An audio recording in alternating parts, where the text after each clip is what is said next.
Programımızda mən sizlərə "Arlıq yıraq bolsun, köngül yıraq bolmasun" namlıq əsərini sunaman.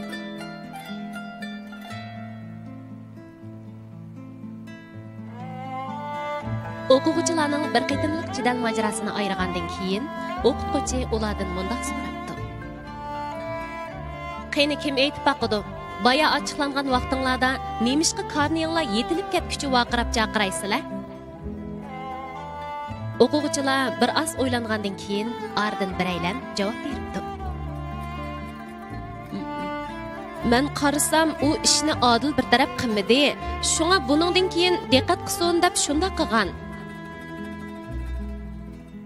Lekin dedi muallim arqadanlar.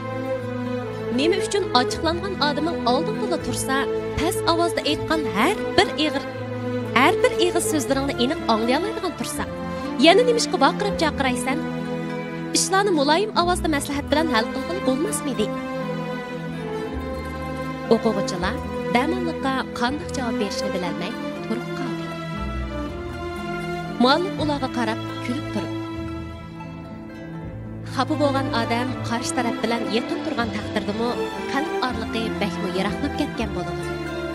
Shunga demoqchi bo'lganlarni qarshi tarafning yuragiga yetkazish uchun faqat vaqirashga to'g'ri keladi.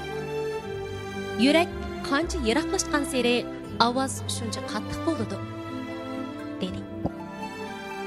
O'quvchilar cho'nqur o'yga cho'mgan chaqda muallim yana bir savol so'radi. "Qani kim aytib baqidi? Nima uchun bir-birini yaxshi ko'radiganlar vaqirashmasdan siliq, mulohim ovozda paranglashidi?" O'quvchilarning ozroq bir narsa his qilganligini ko'rgan muallim so'zini davomlashtirdi. "Shundoq. Bir-birini yaxshi ko'rgan kishilarning yuragi nihoyatda yaqin bo'ladi. Shunga vaqirishib yurmaydi. Ular bir-birini qancha cho'nqur so'ysa, yuragi shuncha yaqin bo'ladi. Hatto ko'zlariga qarabla qarshi tarafning nima demoqchi bo'layotganligini bilib bo'ladi. Eg'iz echishning hojati yo'q." Shundoq.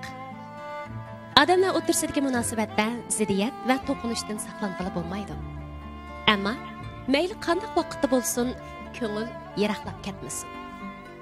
Agar ikki yurak yiroqlashib, o'zi bilgan tarafga mengayversa, hamon bir kuni butunlay ezib, qaytadigan yo'lini topolmay qoladi.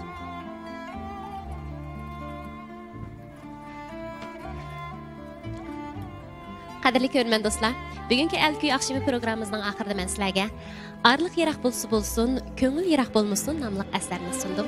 Yoqtirib anglagan bo'lishinglarni umid qilaman.